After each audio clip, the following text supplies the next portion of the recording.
আসসালামু আলাইকুম। রবিউল ম্যাথকের পক্ষ থেকে আমি রবিউল ইসলাম তোমাদেরকে জানাচ্ছি স্বাগতম। এখন আমি তোমাদের সামনে নবম দশম শ্রেণীর সাধারণ গণিত বইয়ের ৭.১ এর ব্যবহারিক জ্যামিতির ৩ নাম্বার অনুশীলনী ৩ নাম্বার যে সম্পাদ্যটা আছে সেটা এঁকে দেখাবো এবং কিভাবে সহজেই অঙ্কনের বর্ণনা দেওয়া যায় মুখস্থ করা ছাড়াই সেটাও তোমাদের শেখানোর চেষ্টা করব। এখন দেখো প্রশ্নটা কি আছে? বলছে ত্রিভুজের ভূমি দেওয়া আছে, ভূমি সংলগ্ন দুটি কোণ দেওয়া আছে আর শীর্ষ থেকে ভূমির উপর অঙ্কিত লম্বের দৈর্ঘ্য দেওয়া আছে। এখন ত্রিভুজটি আঁকতে হবে। আগে বোঝার চেষ্টা করো। এই যে একটা ত্রিভুজ, যে কোনো ত্রিভুজের সবকিছু ৩টা করে থাকে। দেখো, বিশেষ করে বাহু, কোণ, মধ্যমা, লম্ব বা উচ্চতা এগুলো ৩টা করে থাকে। শীর্ষবিন্দু ৩টা, তোমার বাহু ৩টা, কোণ ৩টা। যে কোনো শীর্ষ থেকে বিপরীত বাহুর উপর অঙ্কিত লম্ব, যে লম্ব আঁকা হয় সেটাকে উচ্চতা বলা যায়।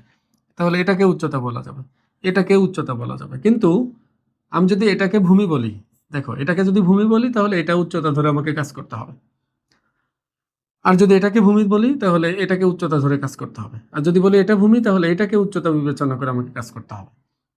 আর দেখো, এই যে উচ্চতা বা লম্বগুলো সবসময় ভূমির উপর কি হয়, 90 ডিগ্রি কোণ তৈরি করে না, যেহেতু লম্ব বা উচ্চতা। তো এখানে আমাকে কি কি দিয়ে দিছে, একটা ত্রিভুজের ভূমি সংলগ্ন দুইটা কোণ মনে করে দিয়ে দিছে। মনে করো এটা যদি ত্রিভুজ চিন্তা করি, এই ভূমি সংলগ্ন এক্স আর ওয়াই কোণ দেওয়া আছে। এটা যদি ভূমি সংলগ্ন কোণ চিন্তা করি তাহলে অবশ্যই এটাকে ভূমি আমাকে ধরে নিতে হবে, না হলে কিন্তু হবে না। আর কি দিয়ে দিছে, এই শীর্ষ থেকে ভূমির উপর অঙ্কিত লম্বের দৈর্ঘ্য দিয়ে দিছে, এইচ এর মান দিয়ে দিছে। তার মানে এক্স ওয়াই দেওয়া আছে আর এইচ দেওয়া আছে। দেখো, ভূমি সংলগ্ন দুইটা কোণ দেওয়া আছে আর এইচ মানে উচ্চতা দেওয়া আছে। এখন আমাকে এই ত্রিভুজটি আঁকতে হবে। এখন এটা আঁকার জন্য তুমি একটু চিন্তা করো, আমরা যেভাবে শুরু করতাম, যে কোনো একটা রশ্মি প্রথমে নেওয়ার পর এখান থেকে ভূমির সমান করে কেটে নিয়ে এই ভূমির সাথে দুইটা কোণ আমরা এঁকে ফেলি। কিন্তু এখানে যেহেতু আমাকে ভূমি দেওয়া নাই, আমি তো ভূমি কাটতে পারবো না। আগে দেখো, এই যে ভূমি তো আর কাটতে পারবো না। তাহলে এখানে একটা কোণ আঁকতে পারলেও আর একটা কোণ কোথায় আঁকবো, এখানে আঁকবো, এদিকে আঁকবো নাকি এদিকে আঁকবো, এটা নিয়ে ঝামেলায় পড়তে হবে। তার মানে আমি আগে দুইটা কোণের ব্যবহার করতে পারবো না।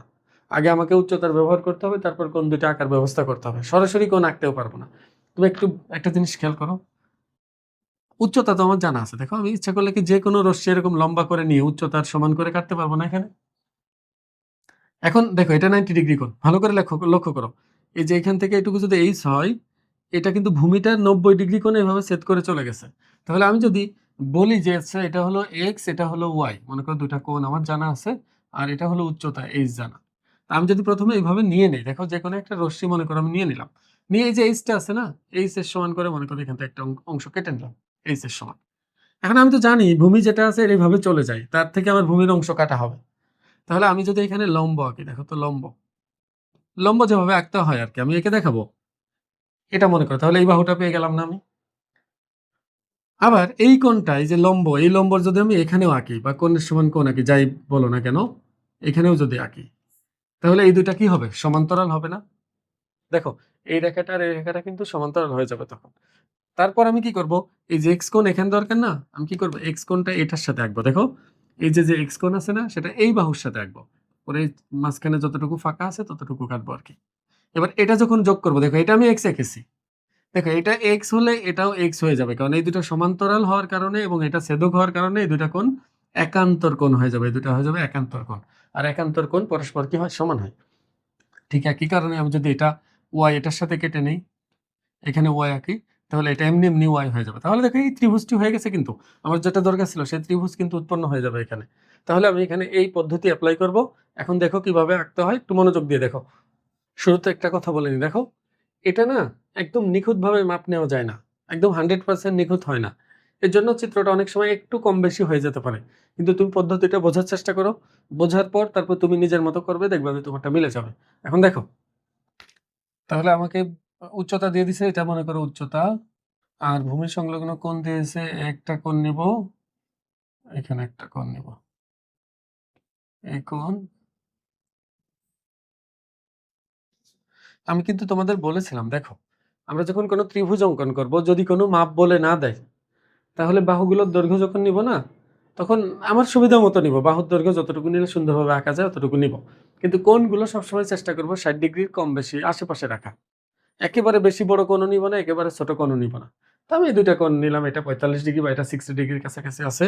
এখন এটা দিয়ে আমি এঁকে নিব। এখন তার কি বলছিলাম, যে কোনো একটা রশ্মি নিব, কিন্তু রশ্মিটা কিভাবে নিব, এভাবে নিব। উপর থেকে নিচের দিকে নিব। দেখো রশ্মিটা উপর থেকে নিচের দিকে নিব। এটা রশ্মি। রশ্মির নাম যদি আমি এ ই দেই, এবার এই হতে এই যে এইচ আছে না, আর এটা মনে করো এক্স, এটা ওয়াই, এই এইচ এর সমান করে একটা অংশ কেটে দেখো, এইচ এর সমান করে এই যতটুকু, এই ততটুকু নিয়ে আমি এখান থেকে একটা বৃত্তচাপ আঁকবো, একটা অংশ কেটে নিব আর কি। এইচ এর সমান করে কাটলাম।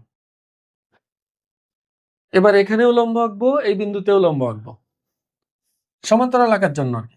প্রথমে আমি সুবিধা মতো একটা বৃত্তচাপ নিব, এই ব্যাসার্ধ পরিবর্তন না করে আবার এই যে ছেদবিন্দু আছে, এই ছেদবিন্দুকে কেন্দ্র করে আবার এখানে একটা বৃত্তচাপ আঁকবো একই ব্যাসার্ধ নিয়ে। তাহলে এটা হলো 60 ডিগ্রি। 60 ডিগ্রি হলে তাহলে আমি এটাকে কেন্দ্র করে যদি আবার একটা বৃত্তচাপ এদিকে আঁকি, দেখো তাহলে এটা আরো 60 ডিগ্রি হলো। দেখো 60 ডিগ্রি আর 60 ডিগ্রি কত হয়? 120 ডিগ্রি। কিন্তু আমার তো 120 ডিগ্রি লাগবে না, আমার লাগবে 90 ডিগ্রি। তাহলে এই পাশে যে 60 আছে এটা থাক, পরে যে 60টা আছে এই 60কে আমি যদি সমদ্বিখণ্ডিত করি তাহলে কত হবে? 30 হবে। 60 আর 30 তখন 90 হয়ে যাবে। তাহলে আমি এক কাজ করি, এটাকে আবার সমদ্বিখণ্ডিত করব এই পাশে 60 ডিগ্রিকে।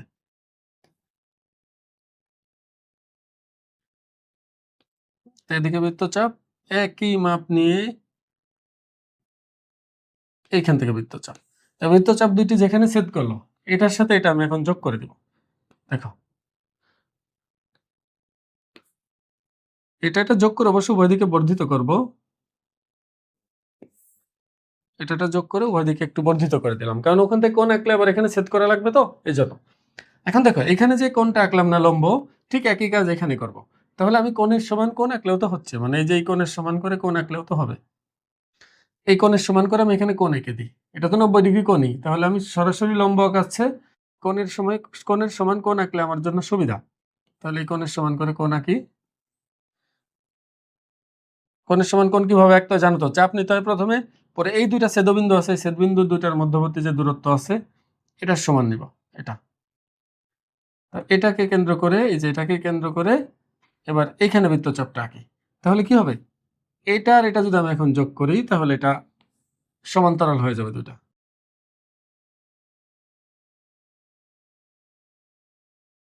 উভয় দিকে বর্ধিত করে দেব কিন্তু। হ্যাঁ, এই যে। তাহলে এই দুটা কি হলো? সমান্তরাল হলো। এখন আমি যে এক্স আর ওয়াই কোণ আছে না, এক্স কোণটাকে এটার সাথে আঁকবো আর ওয়াই কোণটাকে এই বাহুর এই পাশের অংশটার সাথে আঁকবো। এখন কোণের সমান কোণ কিভাবে আঁকতে হয়? শীর্ষবিন্দুকে কেন্দ্র করে, এই যে শীর্ষ যেটা আছে এটাকে কেন্দ্র করলাম, সুবিধা মতো ব্যাসার্ধ নিয়ে একটা বৃত্তচাপ আঁকলাম। সেম ব্যাসার্ধ নিয়ে আমি যেখানে কোণ আঁকবো, যেহেতু এই বিন্দুতে আঁকবো, এই বিন্দুতে চলে যাব। এবার কোন বাহুর সাথে আঁকবো? এটার সাথে। তাহলে এটার সাথে আমি একটা বৃত্তচাপ মানে একটা ব্যাসার্ধ নিয়ে একটা বৃত্তচাপ আঁকবো। বৃত্তচাপটা যেন এখানে ছেদ করে, যার সাথে আঁকবো তার সেখানে যেন ছেদ করে। এবার মাঝখানে যে ফাঁকাটা আছে, যে দুইটা জায়গা ছেদ করছে না, এই দুইটার মাঝখানে যে ফাঁকাটা আছে, এই যে মাঝখানে যতটুকু হয় আর কি,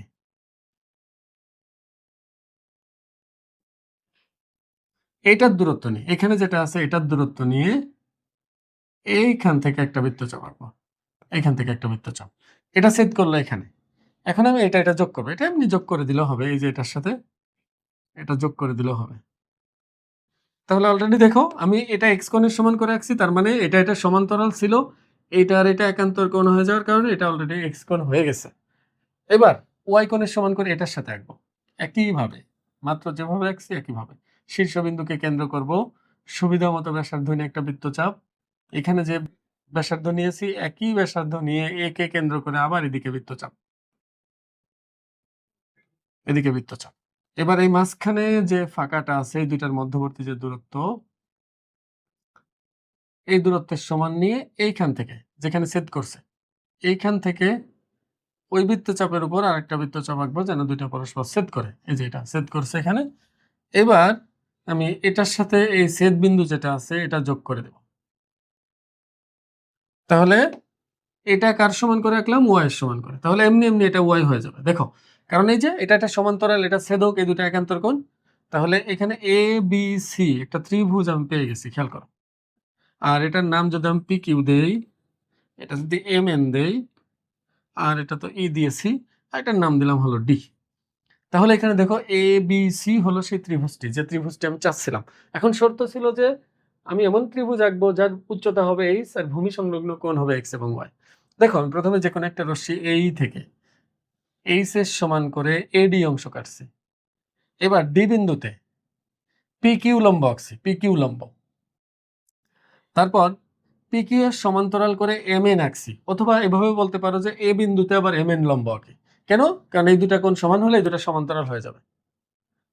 এবার এই যে এ এম এর সাথে দেখো এ এম এর সাথে কোণ এক্স এর সমান করে কোণ এম এ বি অঙ্কন করি, এবং এ এন এর সাথে বা এ এন বাহুর সাথে কোণ ওয়াই এর সমান করে কোণ এন এ সি অঙ্কন করি। তাহলে আর একটু বলতে পারো যে এ বি বাহু পি কিউ কে বি বিন্দুতে এবং এসি বাহু পি কিউ কে সি বিন্দুতে ছেদ করে। তাহলে এ বি সি উদ্দিষ্ট ত্রিভুজ। কারণ এ বি সি ত্রিভুজ উদ্দিষ্ট হওয়ার কারণে এই উচ্চতা হলো এইচ এর সমান, এটা লম্ব হয়ে গেছে। আর এই কোণটা আর এই কোণটা একান্তর কোণ হওয়ার কারণে এটা এক্স আঁকছি, এটা এক্স হয়ে গেছে। এটা ওয়াই আঁকছি, তাহলে এটাও কি হবে? ওয়াই হয়ে যাবে। তাহলে আমি বলতে পারি এবিসি ত্রিভুজটি এই ৩টা শর্ত পূরণ করছে আমার যে তথ্য দিয়েছে। তাহলে আমি বলতে পারি এটাই সেই ত্রিভুজ। আমি আশা করব তোমরা আঁকতেও পারবে এবং অঙ্কনের বর্ণনাটাও দিতে পারবে। আসসালামু আলাইকুম।